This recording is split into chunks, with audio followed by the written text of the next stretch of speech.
We're here today to tell you about a book that's being published by the Danville Historical Society that's going to be available for purchase in the next few days. The title of the book is West Danville, Vermont, Then and Now, 1791 to 2021. It's the result of 8 long years of research and writing about the early history. I'll bet a lot of people, Patty, have already heard about this book. We've been waiting for it for so long. We have. It's been 8 long years of research and writing about the early history of West Danville. Yeah, and we started off with 4 of us, and now there are only 2 of us. Yes. And that's kind of monumental, really. Yes, sadly, we've lost 2 committee members along the way. But we were able to, able to dedicate the book to Dottie Larrabee, who passed away this spring, and Jane Larrabee, who passed away last year. Right. Yeah. Right. And so this project actually began in early November of 2013. And again, our committee consisted of 4 people: Jane, myself, Dottie Larrabee, and Jane Hastings Larrabee. We were actually 3 writers and a researcher, or actually a storyteller. I think Jane was a storyteller. Right. And we ended up with 32 chapters. Right. And a lot of information that we found out. I know I was surprised at some of the things we found out. And we ended up with 32 chapters that broken up into sections. And it was quite a process with how many pictures did you say? We started out with nearly 1,000 pictures and gradually had to hone it down to what we felt were the best of the best and the ones that we felt would print the best. And we've ended up with, let me see, about 400 pages. Nearly 400 manuscript. pages. Yep. And we've covered the early history from the time that Jesse Leavenworth came over to, he was coming up the Bailey Hazen Road, and he stopped at Joe's Pond. He thought it would look like a promising spot, I guess, and built some mills thinking he was in the town of Cabot. And a few years later, he found out he was actually in the town of Danville, which was kind of a shock to him. But then we carry it on through Injun Joe. We've got some things about him. We've got things about the Bailey Hazen Road itself and the settlement and how West Danville grew. And it was a very prosperous town at one time with sawmills and stone sheds and grist mills and all kinds of stone cutting, ice cutting too. Right. And we cover all of it. We do. And the railroad was instrumental in the development of West Danville. It really wasn't much until the railroad got here, was it? Right, right. The railroad allowed the big stone monuments that were carved in the stone sheds in the village, allowed them to be shipped to many locations across the country. And it also brought in tourists, which hadn't happened before. Before that, Joe's Pond was pretty much utilitarian for fishing and transportation. And then suddenly we have a summer colony, and that is wonderful. Oh, here's a picture of the mill pond, which is actually under what would now be the current bridge.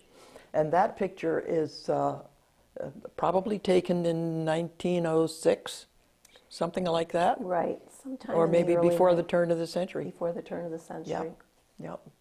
Wonderful picture. Oh, and there's Vaned Blake. Yeah.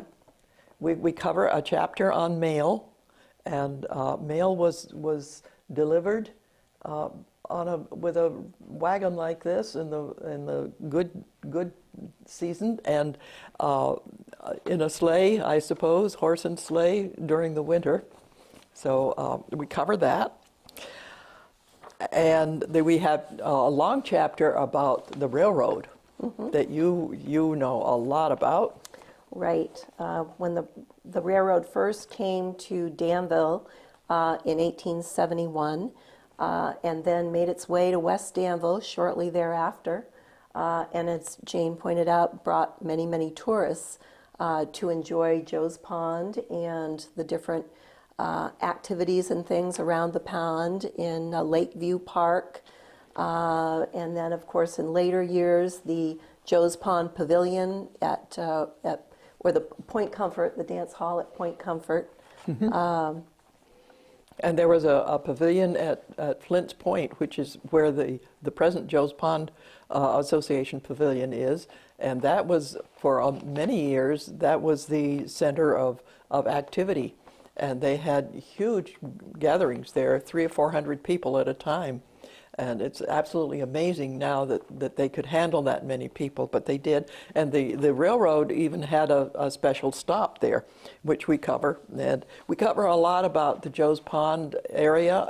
We cover how the Joe's Pond area was developed. Each shoreline in its own right was developed kind of separately, and camps were built, and back in the day, they were all named. We've found out a lot of the names, historical names of the cottages, and some of the former owners. And then we go on to when power was brought to West Danville, which was a big deal, and the power plant was built.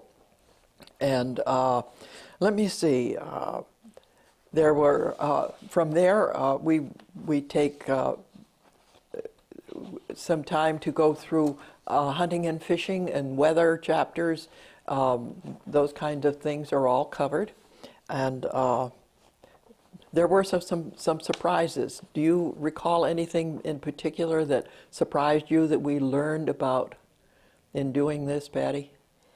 Well, that it's very difficult to do research on a book, and you find all kinds of interesting things that lead you down a number of different paths, and before you know it, you have way more information than what you ever thought possible. And way more than we could use, and unfortunately. Way more that we could use. We had to be very careful, but we had a very good editor who guided us through this, and that is Linda Bishop, and Linda worked with us steadfastly for how many years? Probably close to 4 years, I would say. I think so, yeah. Yeah. We were in over our heads there for a while, I remember, thinking that maybe we could do it. I thought maybe I could do it and put the thing together and everything, but then we decided we had too much of a book on our hands. And, right. By the way, I think people would be interested in knowing your connection, because you are director of the Danville Historical Society, besides having grown up in Danville, and your dad grew up in West Danville.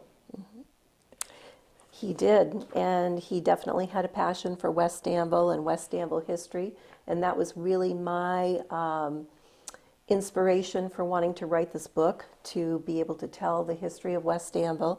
And my dad grew up in West Danville, went to school in West Danville, and attended high school in Danville, and the day following his graduation from high school, he went to work for the Caledonia National Bank.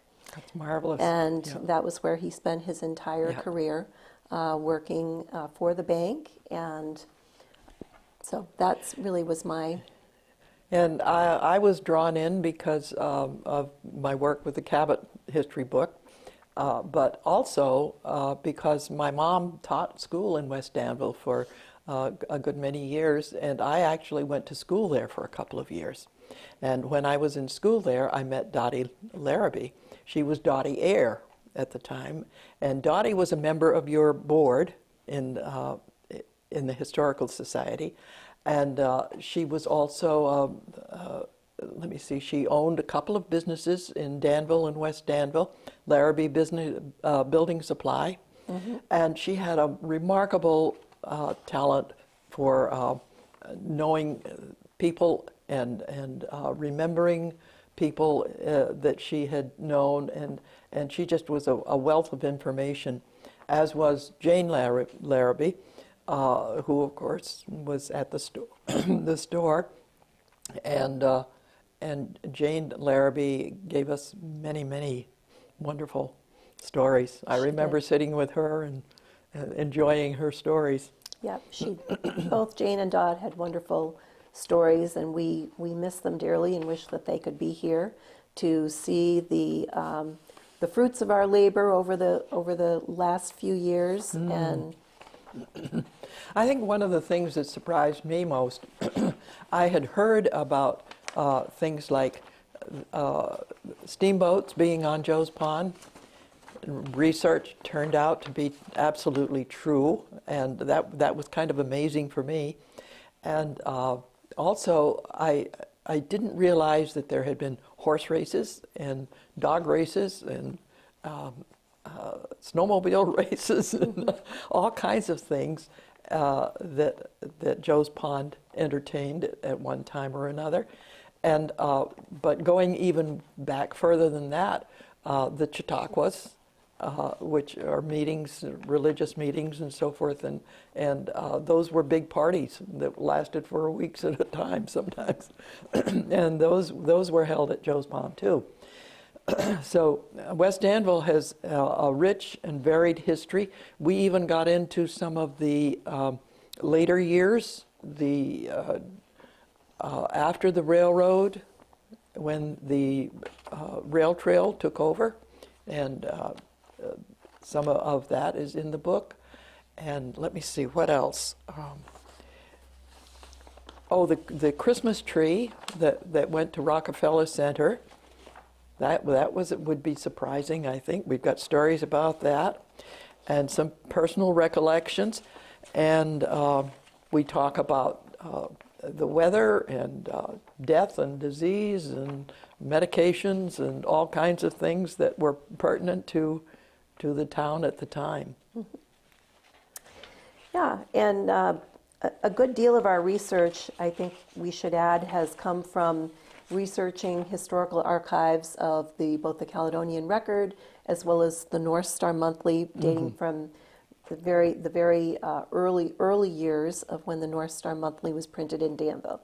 And we were careful to footnote this so that people who are reading it can read more details if they want to.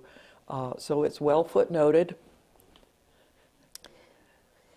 The editor, Linda was Linda Houston Bishop, and she saw to it that our footnotes were absolutely correct, and it was quite a process, but we kept very close track of everything.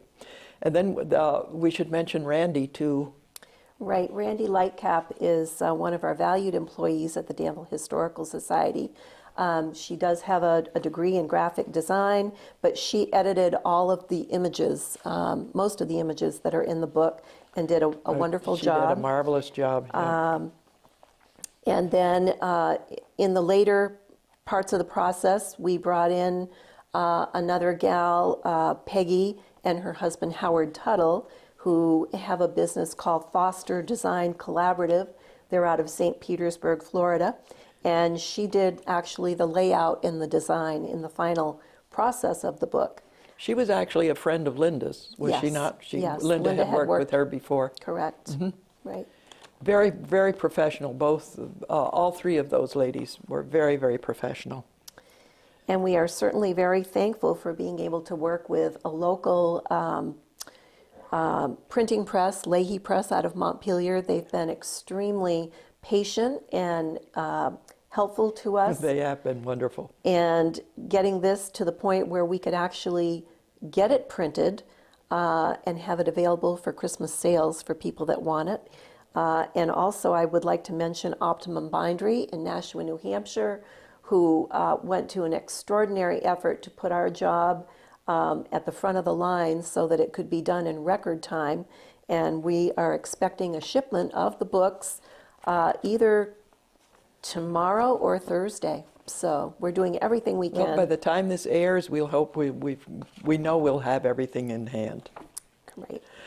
I guess we should wrap it up by saying where the book is going to be available. We can find people can go to the Danville Historical Society website.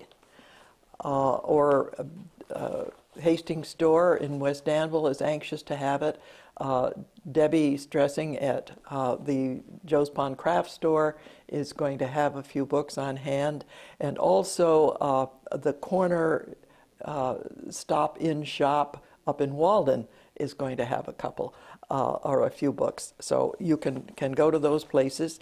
And we will have more about that as time goes on. But for now, the book is going to be available there, and it is going to cost $45. And if you have to have it shipped, we'll address that later on. Anything we should add? And for the current time, payment of the book, we will be accepting cash or a check only. Good to know. Good to know. The cover, we've seen the book on a mock-up, and the cover is a very special one, done because Dottie Larrabee thought the concept was great, and so Nate Summers here at KATV did a wonderful shot for us, and a drone shot.